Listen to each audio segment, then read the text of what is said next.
Sinalizando você que está assistindo esse vídeo agora, pegando esse vídeo agora, esse vídeo ele é a segunda parte desse diálogo que nós fizemos sobre a prevenção do suicídio e valorização da vida, com o tema não é falta de Deus, porque a igreja precisa e deve falar sobre o suicídio. Então isso daqui é a segunda parte desse diálogo.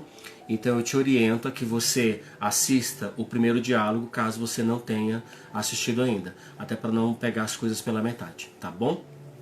Sejam bem-vindos, pessoal, vão chegando.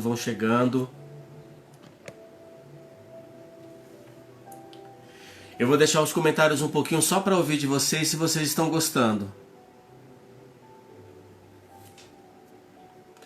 Tá legal para vocês? Vocês têm gostado do conteúdo? A escola já mandou o convite.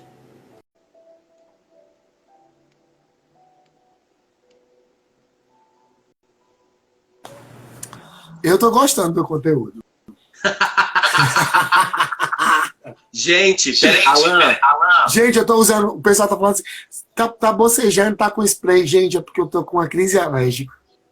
Tá Alan, certo? Eu estive recentemente em uma cidade e eu tive uma crise alérgica muito forte. E aí, pra eu ficar evitando tossir aqui, vocês acharem que eu estou aqui, né? Que eu tô doente, então eu tô dando um spray aqui, dando uma lubrificada na goela, pra poder não ficar tossindo. Fale. Alan, abaixa um pouco seu volume, tá dando um eco. O meu eco? Não, é só o volume. É agora, é pra baixar? Ó, eu tô me ouvindo no fundo. Não, o problema é aí, o problema é aqui não, meu filho. Ah, é? Ajeita aí. Será? Vocês estão me ouvindo, meu povo? Ó, minhas filhas entraram. Vocês estão me ouvindo? Vocês estão ouvindo o eco? Eu tô te ouvindo bem já. Ah, é? Ah, então tá bom. Então deve ser um problema meu, então. Será? O pessoal tá ouvindo bem? Olha, a Isa Andrade, cantora, arrasou, vai cantar. Então, a Isa, tá ótimo. A Isa, ela é de Sevilha, ela é da Espanha. Peraí, a Graça tá em choque. Mulher tá em choque porque, em nome de Jesus, o tratamento de choque já acabou. Alan, eu vou tirar você e vou colocar você de novo. Você tá com o eco muito forte. Vala, pois tá certo.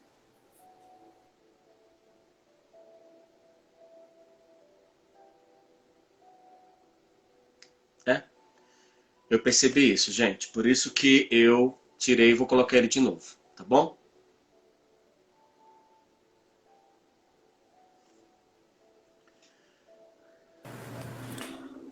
Voltei. Tá. E agora? Ixi, ainda tô com eco. Não tem nada aí sim ligado com volume no fundo?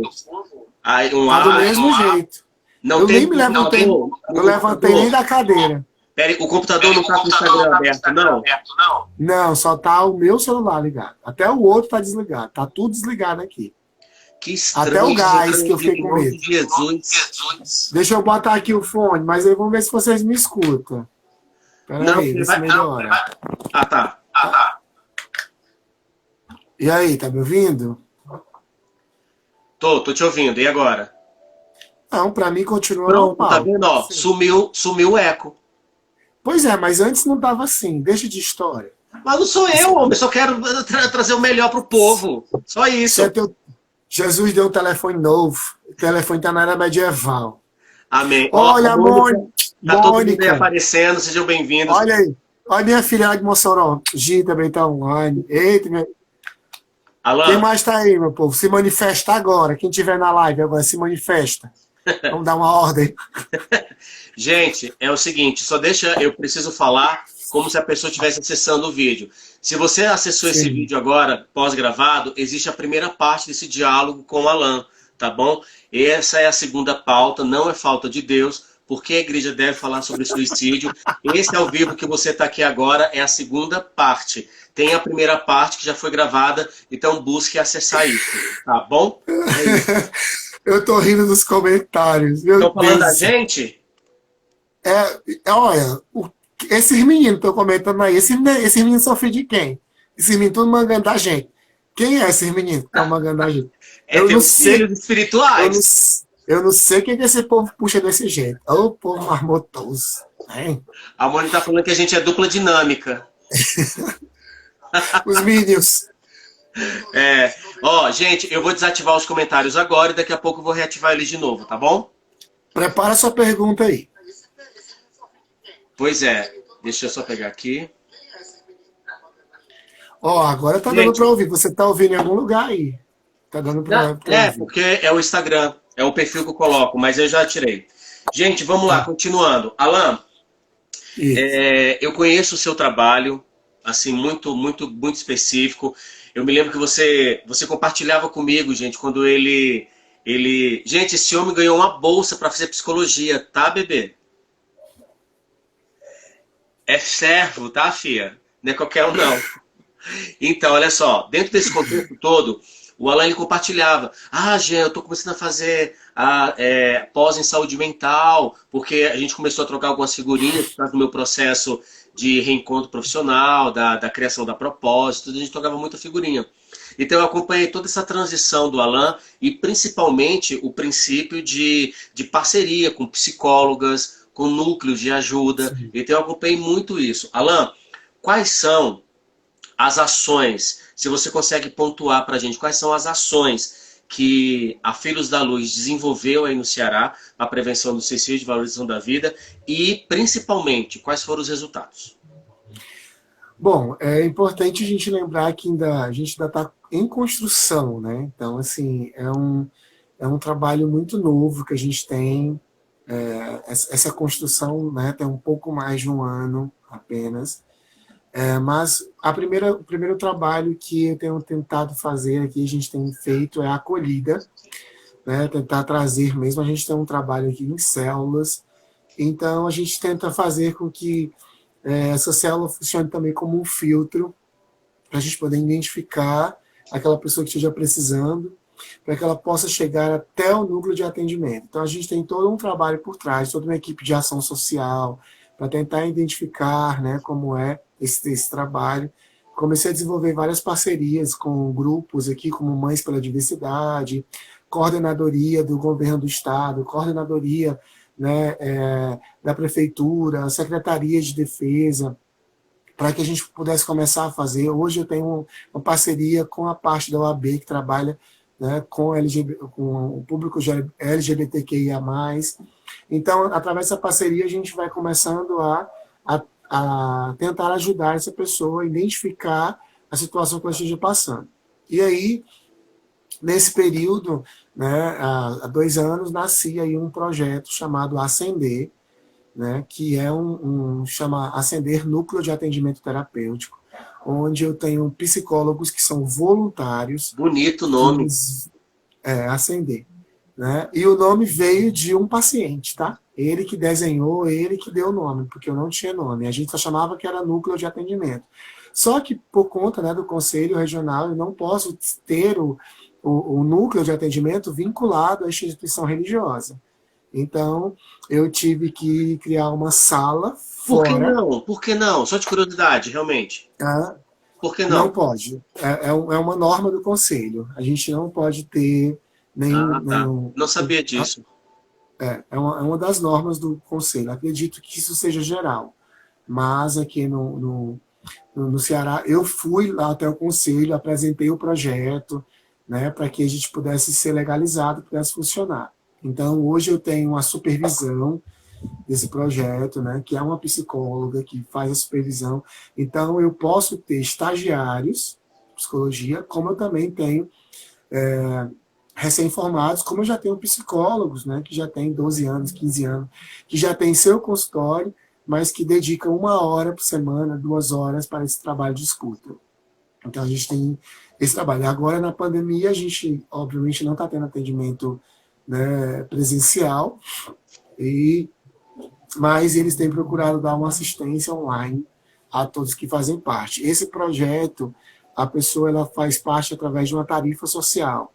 Por que não gratuito 100%? Porque a gente precisa fixar ali um compromisso daquela pessoa, né, com aquele projeto. Então, a tarifa social ela pode tanto contribuir, né, com um valor significativo, esse valor é um mensal, não é por sessão, e essa pessoa, não tenho como contribuir, tá, mas o que você sabe? Eu sei tocar violão, então tá bom. Então, tá, sexta-feira à tarde você vai tocar violão lá numa visita que a gente vai fazer no hospital. Você fazer bolo, então você vai fazer um bolo e vai trazer. Então, é só uma forma de aliançar, né? De ter um Nossa, que compromisso legal, essa pessoa Alan. com o projeto. Ah, gente, Né? tá vendo? Por isso que esse homem tá aqui. É lindo demais essas coisas. É muito lindo, gente. A Percebe gente que, também, percebe que é algo assim.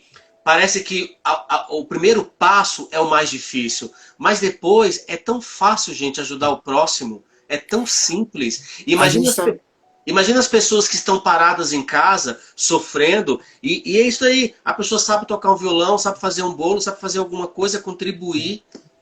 a gente tem também o quê? A gente tem bazar. Então, justamente o bazar, o que a gente vende nos bazares, né? A gente reverte para esses trabalhos sociais que a gente tem. Então, se a pessoa ela não sabe tocar um violão, não sabe fazer um bolo, ela não sabe varrer, porque aí que ela pode vir, a gente pode colocar como tarefa para ela vir ajeitar o local. Lavar o Então ela pode, banheiro, preparar a ela sala. ela vem para o bazar. Então ela vai fazer a triagem, ela vai lavar aquelas roupas, ela vai dobrar aquelas roupas, ela vai ajudar a vender. Então, de alguma forma, a gente está ali fazendo o vínculo. Quem pode, né? Não, eu posso. Eu tenho como pagar, né, financeiramente. Então, a gente explica como é que funciona o projeto. O projeto, ele paga a parte do transporte, né, dos psicólogos, é responsável pelo transporte e alimentação. Até porque a gente tem Alan, psicólogos. eu vou fazer uma pergunta que não está no roteiro, que eu estou sentindo vontade de fazer. Nesse um ano que Manda. vocês estão desenvolvendo o trabalho e tudo mais, porque eu entendo como que é a pressão disso, eu sei como que é. Vocês já tiveram vontade de parar o projeto? Muito. Principalmente pela questão. ah, Pode falar. Principalmente pela questão financeira. Hoje é o meu maior empecilho, né? Porque eu tenho psicólogos, por exemplo, que saíram do projeto porque conseguiram um emprego. Então eu não posso segurar eles lá, porque eles precisam trabalhar também. Como eu também tenho pessoas que eu não consegui mais manter, porque não tinha como vir, porque era de outra cidade, era de um bairro mais distante. E acabou que eu já estava pegando dinheiro que era da igreja, investindo no projeto para poder manter, sabe? E né, quando a pandemia começou, a gente já estava numa situação bem delicada, né? Então, assim, literalmente o trabalho estava funcionando por amor mesmo. Mas hoje minha maior dificuldade chama-se financeira, né? Porque a gente paga aluguel, água, luz, né? Eu não posso, não é qualquer sala que eu preciso colocar essa pessoa tem que estar numa sala onde ela tem a segurança do que ela vai falar não vai sair daquela sala. Então, eu tive que preparar uma sala, eu tive que, né, deixar aquela sala, eu vou usar uma palavra, eu esqueci o nome da outra agora, mas eu tive que impermeabilizar, né, para evitar ruído, som. Ainda não é a sala ideal, mas é o melhor que a gente pôde dar. Né? A gente transformou uma sala que a gente tinha literalmente em um consultório. Né? Gente, Com... eu não quero fazer, não é marketing, mas eu quero divulgar o trabalho que a Igreja Filhos da Luz faz em Fortaleza, porque eu fui uma pessoa que viveu o cuidado e o amor dessa igreja. E eu não vou chorar. Deixa eu focar na minha fala. Entrem no perfil qual é o nome do perfil, Alan? No Instagram? IAFL Fortaleza. Isso, IAFL Fortaleza. Entra no perfil no Instagram, joga no Google Igreja Filhos da Luz, conhece o trabalho de comunidade, o trabalho voluntário que essa igreja tem. Gente, é um trabalho incrível, bonito. E aí, interessante falar, Jean. rapidão. Caso esse vídeo chegue em alguém que possa financeiramente ser tocado para poder ajudar esse ministério e esse trabalho, aqui fica o meu apelo. Se você está vendo esse vídeo, não sei por onde esse vídeo vai chegar, a quem vai chegar, mas se você sentir a sensibilidade, a direção de assessorar esse trabalho sobre a prevenção do suicídio, valorização da vida, que o Alan faz em Fortaleza, por favor, ajuda aí. Lembrando que os trabalhos sociais que a gente realiza não é exclusivo para Filhos da Luz. Exatamente. É um trabalho que a gente faz para a comunidade, né? Então, assim, nós atendemos pessoas de todas as crenças, religiões, até mesmo as pessoas que não têm crença. Os trabalhos sociais é para a comunidade, tá? Não é específico para quem é Filhos da Luz, não. É tanto que nós, antes da pandemia, a gente estava atendendo um total de 18 pessoas, e dessas 18 pessoas, somente 8 era da Filhos da Luz. 10 pessoas não faziam parte da igreja, né? Eram pessoas realmente de fora que vieram, né, buscando ajuda, e nós acolhemos. Pessoal, eu vou entrar na última pergunta para o Alan. Depois dessa última pergunta, a gente vai abrir os comentários. Ai, ai, ai, ui, ui, ui. Olha o que vocês vão perguntar, porque vai ter resposta. Deixa eu lubrificar a goela. Vai. Alan, Manda. qual é a orientação que você daria, né, por essa experiência toda que você tem, esse reconhecimento do erro, essa busca do conhecimento e essa transição para esse cenário da prevenção do suicídio? Qual é o conselho que você dá para as igrejas que ainda têm a visão medieval? Observem. Observar, eu acredito que... Deixa eu contar uma história. Quando o microfone saiu, a caixa de som, o aparelho de som, a igreja daquela época disse que isso ia destruir a igreja, ia perverter a igreja. Eu lembro que na minha infância nós não podíamos assistir televisão, porque, né, casa pastoral, né? Eu, filho e neto. Então a gente não tinha TV. Quando a gente tinha TV, a gente tinha que saber o que a gente ia assistir, porque a TV ia perverter a casa. E assim foi também com a internet. E hoje a gente vê que o som, né, a TV e a internet são instrumentos hoje de informação. E eu tenho certeza que essa igreja medieval, a gente não vê hoje nenhuma igreja sem utilizar um aparelho de som. A gente não vê nenhuma igreja sem utilizar uma TV. Na casa de todo cristão tem uma TV. Vou usar cristão não. Na casa de todo crente tem uma TV. E eu acredito que na casa de todo crente tem uma internet, né?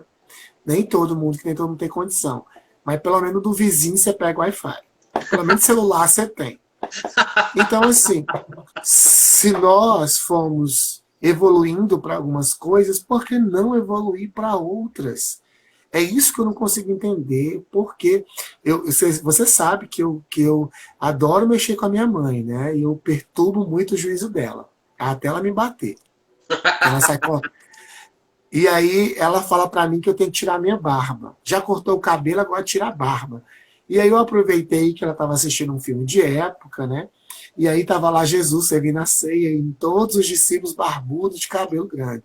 Eu falei, tá vendo aí, mãe? Até Jesus tinha o cabelo grande, até Jesus tinha barba maior que a minha. Ela disse, mas isso era naquela época, não é agora, né? E aí eu lembro, tem muita gente que fala isso é naquela época, há um tabu da gente procurar um psicólogo, né? Quando a gente... Hoje existem igrejas, não sei como é aí no Centro-Oeste, mas aqui no Nordeste eu descobri no ano passado que tinha igrejas pagando o curso de psicologia para líderes, para que eles fizessem o curso de psicologia, para que pudessem defender, só para você ver, entender essa ideia. Nós, da psicologia, passamos por uma situação muito delicada aqui no ano passado, porque basicamente uma chapa, né, pró-vida, uma chapa aí, né, pseudo-cristã, né, estava aí concorrendo e meio que deu uma balançada no negócio. Então a gente precisa começar a entender. Então quando eu falo que a igreja precisa observar, é porque eu preciso observar que eu posso até não concordar com a tua fé, eu posso até não concordar com o que você diz, mas eu preciso te respeitar. Eu preciso te respeitar. Pode ser que eu não concorde com que um médico, com um profissional vai falar, mas eu preciso parar para ouvir, eu preciso respeitar aquela pessoa que está ali, né?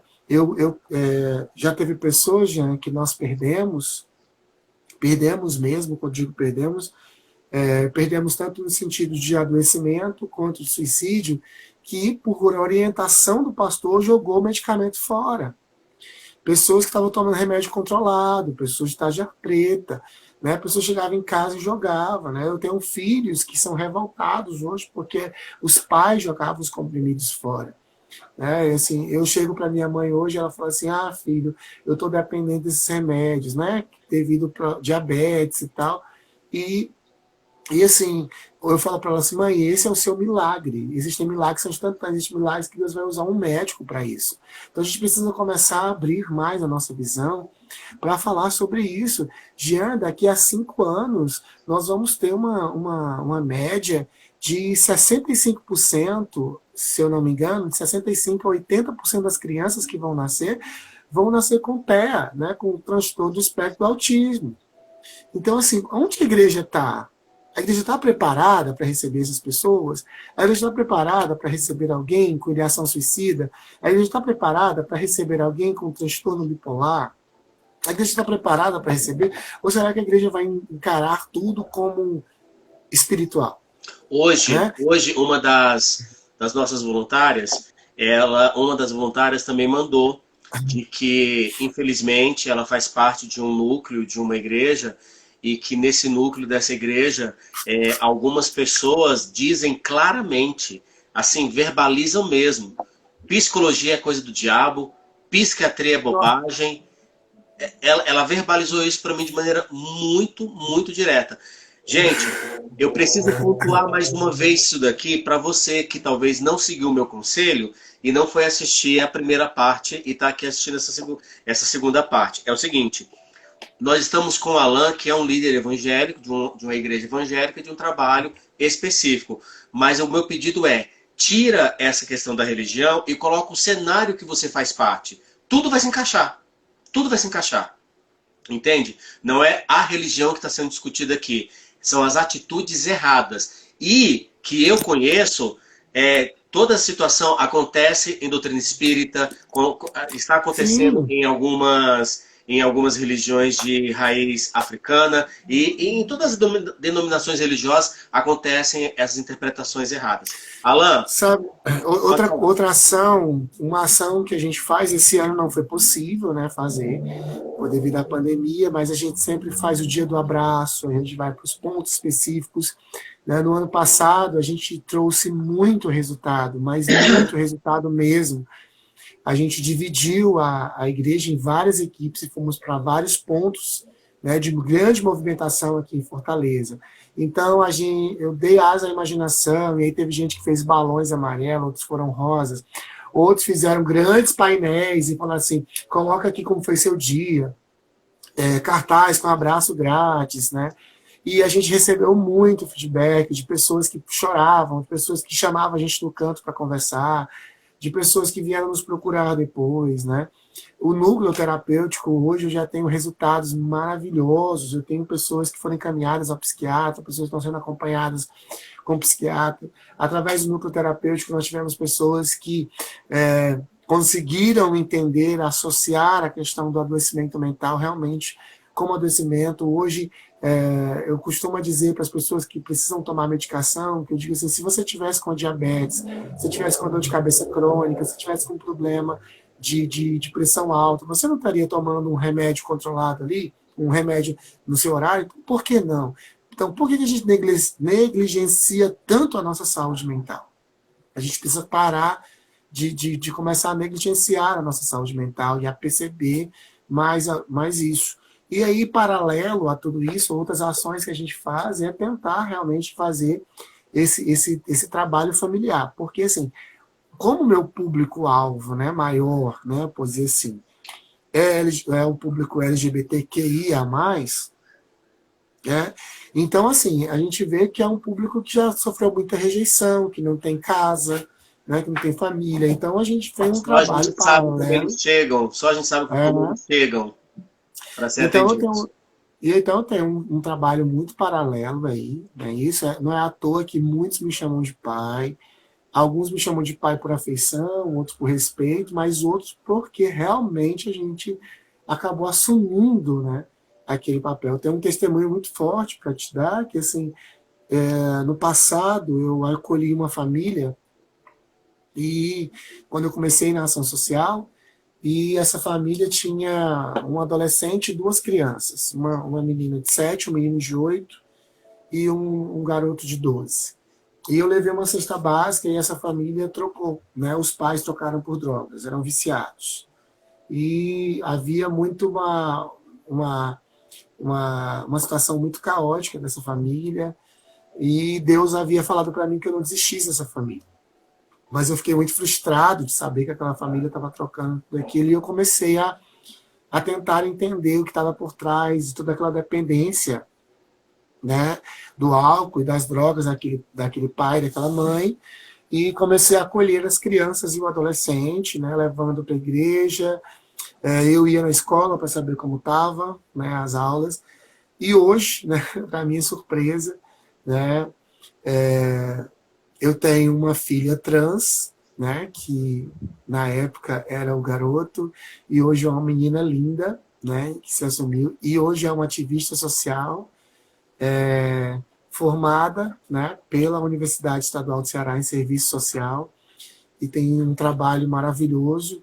O pai e a mãe já estão limpos há mais de 10 anos, né, os irmãos casados, então existe uma história por trás, eu continuo insistindo. E todo mundo tem uma história. Então acredito que a acolhida vai fazer muita diferença.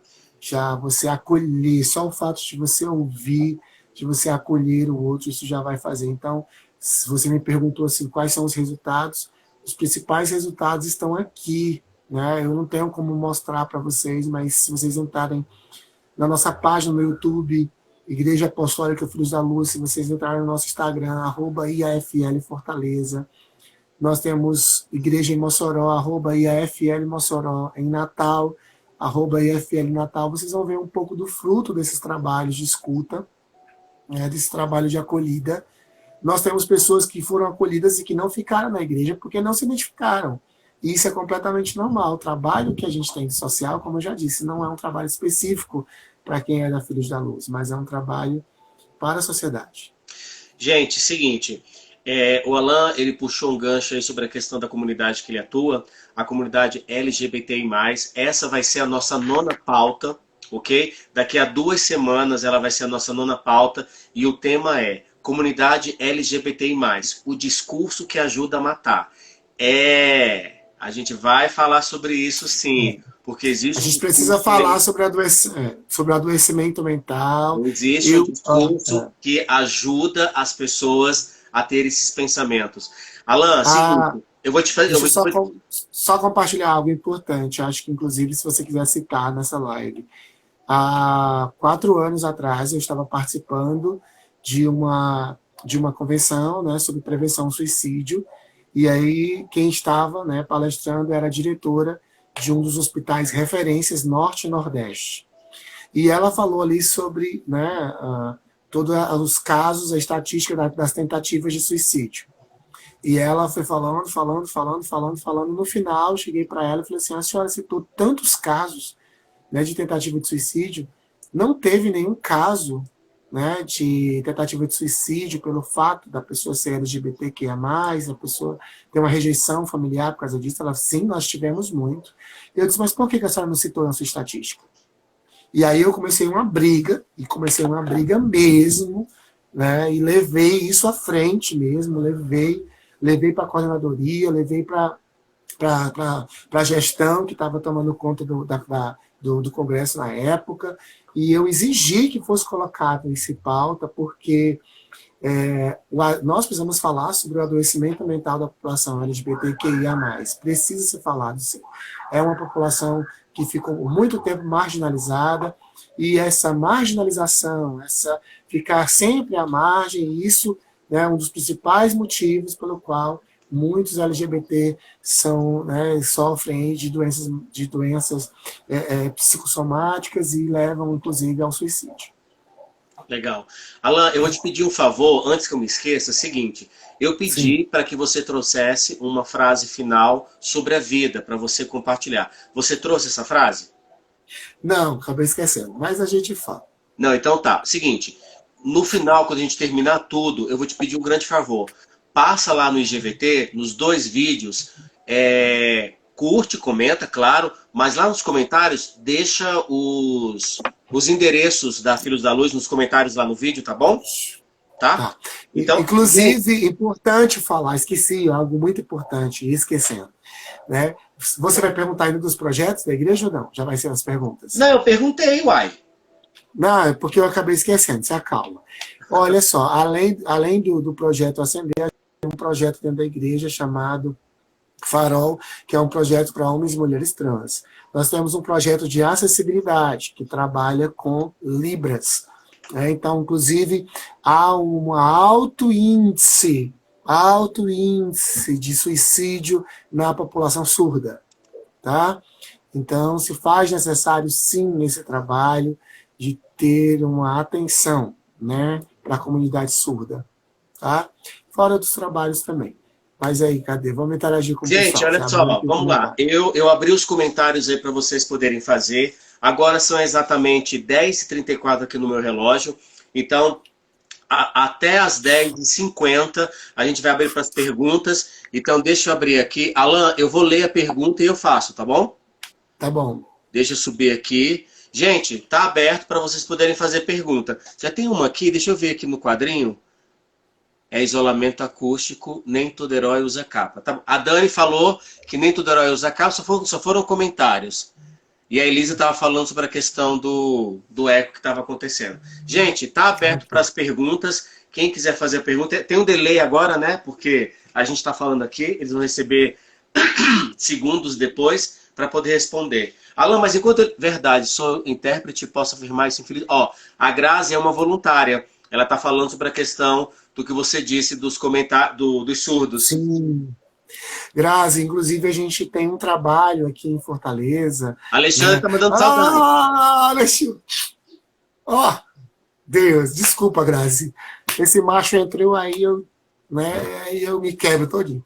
Olha, Grazi, aqui em Fortaleza, por exemplo, a gente tem um trabalho com as mães pela diversidade, que a gente, inclusive, se disponibilizou, né, para que quando houver um surdo que procure o núcleo, a gente entre, né, com os nossos intérpretes para ajudar na comunicação, porque além dele não conseguir a comunicação com a família, ainda tem essa dificuldade dele se assumir. Então, assim, realmente eu posso falar para você do trabalho que a gente faz aqui, e é um trabalho bem, bem delicado, assim, e a comunidade surda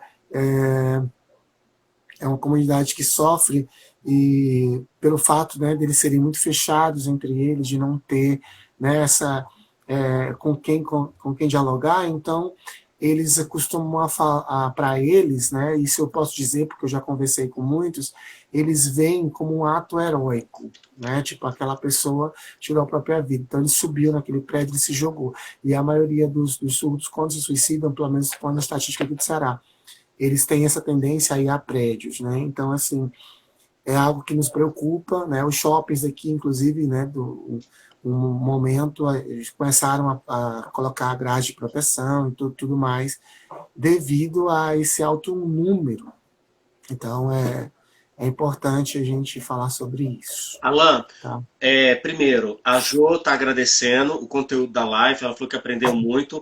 A Rebeca é uma psicóloga, ela vai estar conversando, é uma das nossas convidadas, ela vai estar aqui comigo, acho que na terceira semana, ela vai estar falando comigo sobre a prevenção nas organizações e nas instituições de ensino, que a gente vai abranger tudo aí, desde a criança até faculdade, tal. Alan, deixa eu tirar uma dúvida com você. Deixa eu falar só uma coisa. Segura aí, Rebeca. A minha paixão pela psicologia começou muito cedo. E aí, quando eu me percebi, né, como LGBT, eu procurei ajuda. E a ajuda que eu tive foi de psicólogos cristãos. Então, você imagina aí o que eu passei. Então, eu criei uma aversão a psicólogos.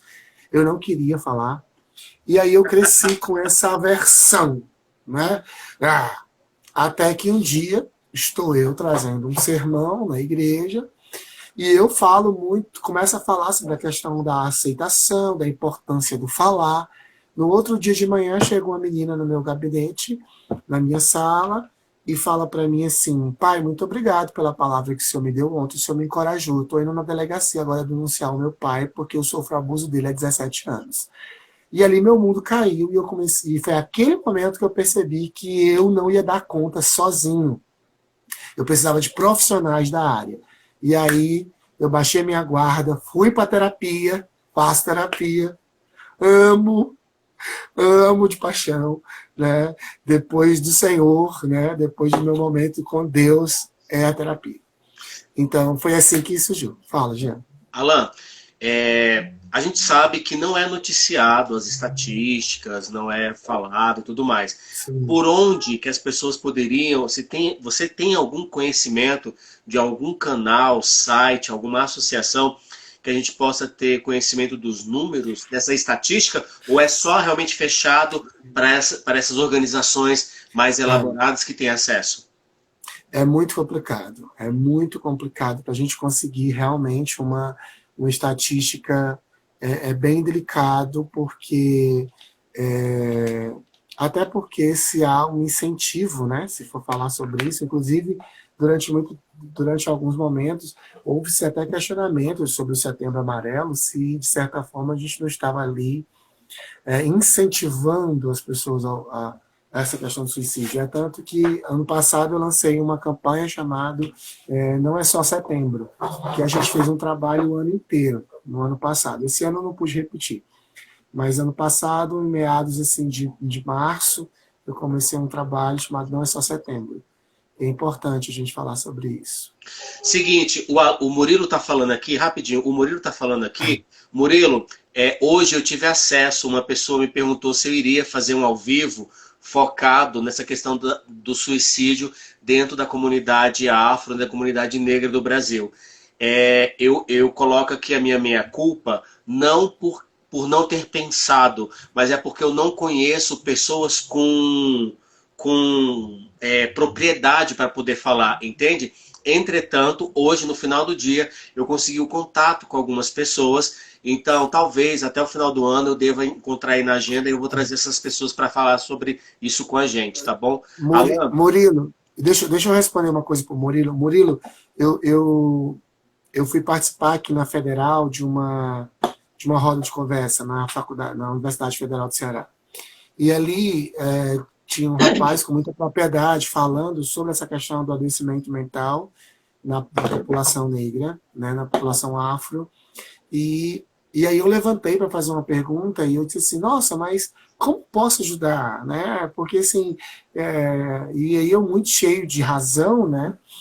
E eu falei assim, e aí ele me respondeu de uma forma que eu tenho vergonha até hoje disso, né? Assim, da vergonha que eu passei. Ele falou assim: Alan, entenda uma coisa. Só o fato de você ser uma pessoa branca, né? Só o fato de você não precisar passar por algumas coisas. E aí ele começou a falar sobre a infância dele, e eu percebi que todo o meu adoecimento, né? Tudo que eu passei não era nada comparado ao que ele vinha passando da sociedade há muito tempo. Então, assim, na mesma hora eu pedi perdão a ele, e eu acho que é importante a gente reconhecer, e uma coisa que o Jean falou é muito, muito legal: se vocês conhecem alguém, tragam, né? Vamos discutir esse assunto, vamos falar sobre esse assunto. Eu falo com muita propriedade dessa questão do suicídio, dessa questão, né, da religião, e é uma afetividade porque é uma coisa que eu vivo na minha pele, né? De bullying, né? Então, assim, disso eu tenho muita propriedade de falar. E aqui eu sempre procuro, né? Que os meus filhos, né? Os meus filhos que são, né, são afros, eu sempre estou ali perguntando, vendo também como é que a sociedade está se comportando quanto a eles. Então, a gente tem um termo aqui no Nordeste, que é que o pessoal fala muito assim: a bicha preta, né? Sofre mais, né? E aí a gente tenta descobrir o porquê, né, que dentro da comunidade LGBT também né, também tem a questão do racismo dentro da comunidade LGBT. Então é importante a gente falar sobre isso. A Rebeca citou um comentário muito legal, falou assim, a comunidade indígena. Rebeca, eu estava assistindo, Alan, Ah, eu tenho uma experiência maravilhosa, vou te contar, Rebeca. eu estava assistindo as aulas online do meu filho, do Miguel, e no trecho da aula estava mostrando, sabe o quê? Estava mostrando a chegada dos jesuítas e dentro do áudio ali do vídeo explicou e contou que muitos indígenas é, fizeram o ato suicida por causa do sentimento de culpa por causa da religião, por causa do doutrinamento. Assim, Sim, cara, eu tenho 46 anos, eu nunca imaginei que isso tivesse acontecido. Eu fiquei passado com isso, porque realmente é isso, e assim, e é isso que é a pegada da questão da religião que a gente está falando. Existe uma carga de culpa que é jogada em cima das pessoas, sim, uma pressão, e meus amados, é igual o Spurgeon disse no livro dele, não seja um ajudador nocivo. O que é um ajudador nocivo? Você não pode passar por isso, você tem muita coisa boa, sabe? Aquelas afirmações chatas, e chatas mesmo. sim. Alan, conta a experiência aí que você É. disse. A comunidade indígena, eu conheci uma pajé, né, há uns 2 anos atrás, né, da comunidade Tremembé da Barra, aqui do interior do estado do Ceará, e entramos aí numa luta, né, pela demarcação, né, da terra, um resort estava para ser construído dentro da reserva indígena, então veio toda uma luta aí, e eu acabei me envolvendo nessa luta, né, de dar uma ajuda mesmo, de trazer voz. E aí, dentro dessa, quando eu a conheci, eu acabei conhecendo também que, além da comunidade ser vulnerável a isso, a comunidade LGBT dentro da comunidade indígena também é mais vulnerável, porque os pais, né, que são mais velhos ali, eles rejeitam os filhos que são homoafetivos. E essa pajé fazia o trabalho de acolher esses filhos que eram colocados para fora.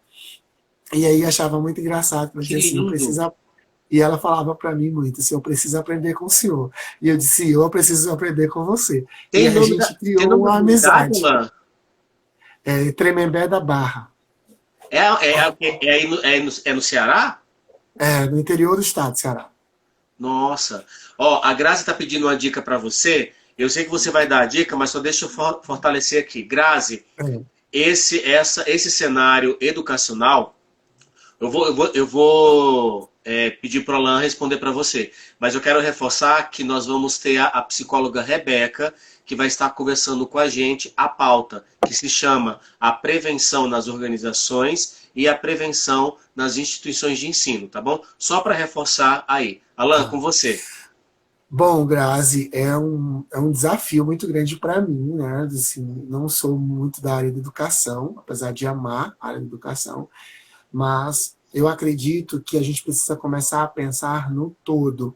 Então, a dica que eu te dou é você levar a pauta, né, para a coordenação da sua escola, para a diretora da sua escola, por sua vez, levar isso, o diálogo para os pais. Por quê? Eu estou falando isso porque é importante um diálogo como esse, de prevenção ao suicídio, de adoecimento mental.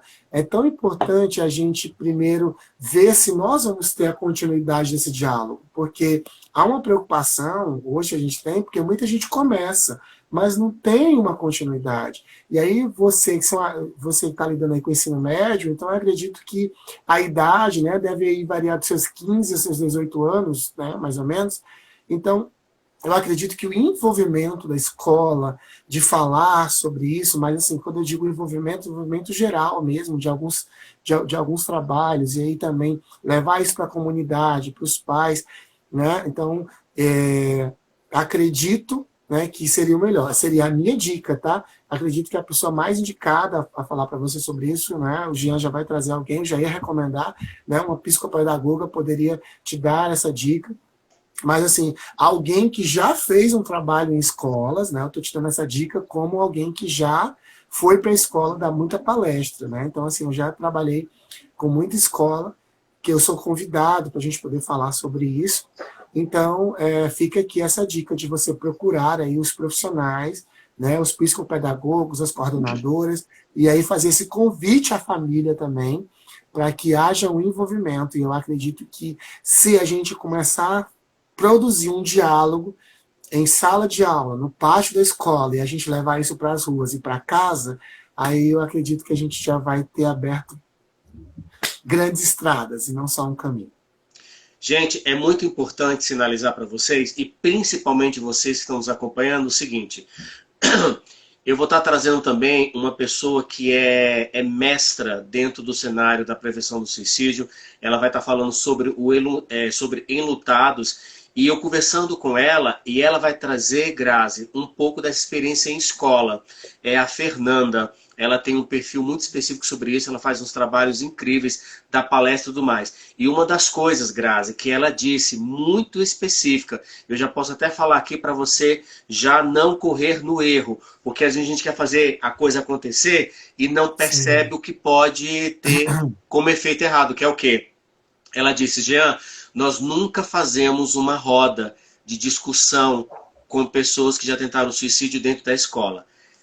Claro, a gente vai pensar que seria o legal para ser feito, mas na verdade é o contrário.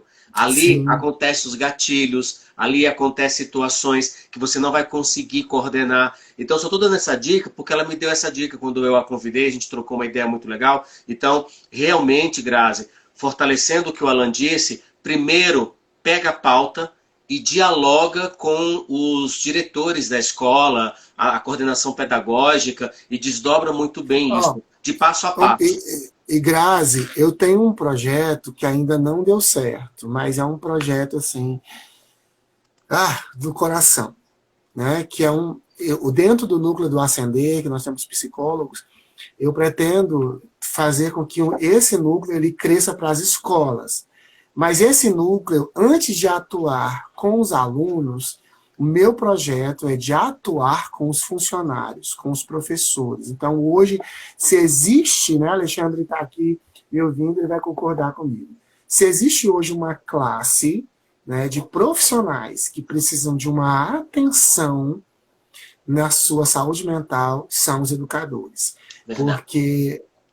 E aí, de repente, a gente está levando essa palestra, ou esse tema, né, de suicídio, e a gente não está prestando atenção que são ali, né, que já é o corpo docente que está doente. Então, eu tenho esse projeto junto com a psicóloga que coordena, né, porque eu ainda não sou psicólogo, então não posso coordenar, e aí a gente tem esse projeto de fazer esse trabalho, e veio esse trabalho de ouvir educadores, de ouvir professores. Então, assim, eu acredito que fica aqui uma dica, uma ideia, tá? Acolhe aí se você quiser. Mas fica aqui uma ideia de repente, se a tua equipe aí, né, de coordenação for aberta, seria interessante depois convidar profissionais para primeiro trabalhar a equipe, fazer esse trabalho de escuta com os professores. Porque, assim, se a gente tiver um professor que ele é ouvido, né, ele já vai ter aí o feeling, a sensibilidade de identificar alguém dentro da sala. Ele já tem, né? Por ser um educador, ele já tem. Mas você já imaginou se ele tiver melhor ainda, né? Então, coisa maravilhosa. A Luísa está aqui. Luísa, beijo, tá? Cheiro, filha. Gente, vamos lá. Só para a gente poder já... o início do fim. Só reforçando, o próximo diálogo vai ser no próximo sábado agora, dia 5 de setembro, é o Diálogo Cinéfilo. Nós vamos estar trazendo o filme chamado Por Lugares Incríveis. Esse filme você consegue ver na plataforma de streaming Netflix, é uma produção própria. Assistam, esse filme é uma graça. Quem vai estar comigo é o psicólogo Rodrigo Gouveia, é ele que vai estar dialogando comigo. E esse filme vai estar fechando a primeira semana do nosso trabalho. E aí começamos uma segunda semana, que a gente vai começar com a terceira pauta, e é a psicóloga Luana Lima. A gente vai estar conversando sobre os mitos e verdades, esclarecimento sobre o suicídio. E se preparem, tá? A Luana ela vai tirar muita coisa de que a gente acha que é certo, que na verdade a gente está fazendo errado. E essa é a pegada. É a gente filtrar mesmo o que é verdade dentro da prevenção, o que não é e tudo mais. E aí, continuando na segunda semana, a gente vai estar recebendo a Leila, que é voluntária do CVV, ela é a porta-voz oficial aqui de Brasília, que eu sou de Brasília, ela é a porta-voz oficial aqui do CVV de Brasília, e a gente vai estar falando sobre a importância e o serviço do Centro de Valorização da Vida, que a própria Luísa já citou aí e já reforçou junto com a gente, coisa que nós fizemos na outra parte do ao vivo. E, fechando essa segunda semana, nós vamos estar falando sobre o filme Amor Além da Vida, com o belo, saudoso Robbie Williams, que também, infelizmente, ele tinha um quadro de depressão e também se suicidou, tristemente. Então, fechando isso, Alan, eu vou deixar para você poder falar a sua frase de vida. Bom, o que eu quero falar para finalizar, eu acho que se eu pudesse dizer uma palavra sobre tudo, seria empatia. E é isso que eu gostaria de deixar. Acho que quando a gente tem empatia, quando a gente se põe no lugar do outro, a gente passa a ver, né, melhor sobre a vida. E, para finalizar mesmo, eu quero deixar a frase do meu muso, Viktor Frankl, que ele diz o seguinte: encontrei o sentido da vida quando ajudei as pessoas a encontrar o sentido da vida delas. Ai, que lindo! Repete de novo, repete de novo. Encontrei o sentido da minha vida quando ajudei as pessoas a encontrar o sentido da vida delas. Por favor, quando a gente acabar aqui, eu vou ligar no seu WhatsApp, que eu quero fechar o negócio contigo, mas eu reforço. Pega essa frase que você acabou de dizer, vai lá no primeiro vídeo, registra no comentário, entra no segundo vídeo e registra. Eu tô pedindo para todo mundo deixar essa frase de vida lá, tá bom, Alan? Então, Tá bom. É nos 2 vídeos, viu? É nos 2 comentários. Alan, dá a sua despedida que eu vou dar a minha depois. Amém. Eu quero agradecer, Jean, obrigado por abrir esse diálogo, por falar, né, por estar aqui. E aí eu tenho uma professora minha que eu acho interessante, quando a gente vai nas palestras, e aí às vezes ela dizia assim, o pessoal falava, mas só tem 5 pessoas, e ela dizia assim, antes tinha 5 pessoas que não sabiam, agora já tem 6, eu e mais vocês 5. Da outra palestra tem mais 5, então já são 10 pessoas. Então, assim, hoje nós temos aqui, né, não sei quantas pessoas acessaram essa live, nem quantas ainda vão acessar, mas a gente fica pensando às vezes, nossa, que bom que outra pessoa pudesse saber. Maravilhoso, seria maravilhoso que todo mundo tivesse esse acesso, seria maravilhoso que todas as igrejas tivessem isso, mas ao invés de a gente ficar citando as igrejas que não abriram ainda sua mente para isso, vamos citar as igrejas que já abriram, né? Vamos citar as pessoas, vamos citar os projetos. Se você não conhece nenhum projeto que trabalha com isso, então divulga aqui a propósitos, né? Se você não conhece nenhuma igreja, mas a igreja do Alan é no Ceará, tá? Mas a gente tem online, a gente tem núcleos online, a gente faz encontro através de Google Meet, através de aplicativo Zoom, através de chamada de vídeo. Tá? Eu sei a distância, mas é o que a ferramenta que a gente tem, então a gente luta com o que a gente tem. Então, aqui, para vocês que estão nos ouvindo, que ficaram até agora, me aguentaram, eu e Jean, por 2 horas, né? Não é fácil, porque a gente fala pelos cotovelos, que a gente briga para falar. Mas, assim, eu quero dizer para vocês que vocês é a principal razão pelo qual a gente ainda continua, né? Legal. E tem uma música da Lady Gaga chamada Million Reasons, ele vai me corrigir. Né? Mas a tradução dela, que eu não vou citar em inglês, porque o Jean vai me corrigir, ela diz assim, eu preciso, né, eu posso ter 10 mil motivos para ir, mas se eu tiver um motivo, eu fico. Eu tenho uma filha que hoje, né, é uma missionária e líder do projeto Farol, que é a Rayane, que é a minha filha trans, e ela sempre diz para mim, né, você é meu motivo para eu ter continuado. E eu digo para ela, você é meu motivo. E às vezes a gente quer parar, às vezes a gente quer desfazer, né? Acho que quantas vezes o Jean já pensou em acabar com o projeto, ou não fazer mais live, mas aí de repente aparece uma pessoa, né? E por conta dessa uma pessoa a gente continua. Então, que eu seja essa uma pessoa, eu espero ter sido um motivo pelo qual te está incentivando para você continuar o seu projeto, seja com 1, 2 ou 100 pessoas. Olha só, aproveitando esse lindo gancho que esse homem deixou para mim, deixa eu primeiro falar o seguinte e reforçar isso. Hoje, conversando com alguns voluntários e orientando eles, deixa eu deixar bem claro para você que está assistindo a gente, gravado, que está aqui agora no ao vivo. O Propósitos Amarelos não está procurando curtidas. O Propósitos Amarelos não está buscando visualização. Os Propósitos Amarelos não está buscando status e aparecer. O Propósitos Amarelos quer ajudar pessoas. Então, por exemplo, eu estou orientando a todos os voluntários. Não se preocupem se as pessoas não estão curtindo. Não se preocupem que as pessoas não estão comentando, porque elas estão lendo. Elas leem, e o estado que talvez ela esteja, ela não vai curtir nem comentar, mas ela leu a mensagem, ela recebeu aquilo. E alguns voluntários estão vivenciando isso porque eles recebem alguns feedbacks. Então, só para esclarecer isso aqui no ao vivo, e aproveitar que o Alan deu esse gancho maravilhoso, o nosso motivo é o seguinte, é um. Se uma pessoa for atingida, se uma pessoa retroceder nos pensamentos dela para buscar ajuda, nós realizamos o nosso trabalho. Fechando, dica de livro, O Segredo do Contentamento. Esse livro, ele me ajudou horrores. Por qual motivo? Eu reclamava que eu não tinha nada, e eu tinha tudo. Casa, tudo mais, um bando de coisa. E claro, até por causa do meu quadro melancólico, eu nunca fui diagnosticado depressivo porque eu fugia da taxa preta. Então eu nunca fui para consulta. Mas provavelmente eu acho que eu estava. Então, eu comprei esse livro, O Segredo do Contentamento. Esse livro, ele é incrível, gente. Ele é incrível. Só para finalizar...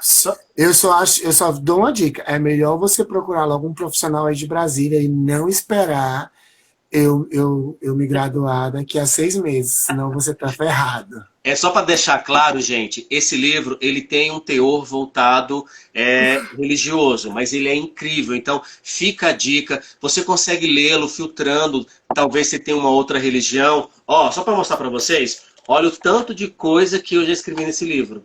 Se você pegar aqui, eu escrevi tanto nesse livro, olha só. Esse livro é incrível, tá bom? Alan, gratidão, um abraço para você. Obrigado meu povo.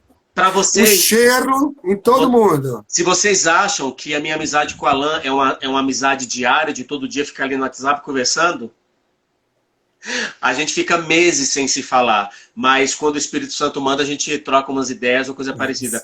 Gratidão a vocês que ficaram com a gente, a todos vocês, mais uma vez, a todos os voluntários dos Propósitos Amarelos que estão conosco aí nessa caminhada, a minha gratidão absurda a cada um de vocês, e principalmente como a gente fala, gratidão por você ter escolhido ajudar. Escolha você também ajudar. Tá bom? Olha a nossa frase aí que a minha filha tá botando. Mais que igreja, somos uma família. Qual é o nome dela? É Marcela? É a Marcela. Marcela, beijo. Ah, muita saudade de Fortaleza. Doidinho pra ir. Gente, beijo, boa noite. Deixa eu ali pilotar a pia o fogão pra comer alguma coisa. Beijo. Tchau. Jean. Sábado. Jean, é porque você foi balançar aí, o teu cabelo soltou e pegou nos olhos. Tira aí pra eu ver. Você para de história, que só quem vê o meu cabelo é quem tem a visão espiritual aberta, seu besta. Gente, tchau, boa noite, beijão, fiquem na paz. Tchau, tchau. Cheiro, gente, tchau. Até sábado, hein? Sábado tem nosso encontro de novo. Tchau, tchau.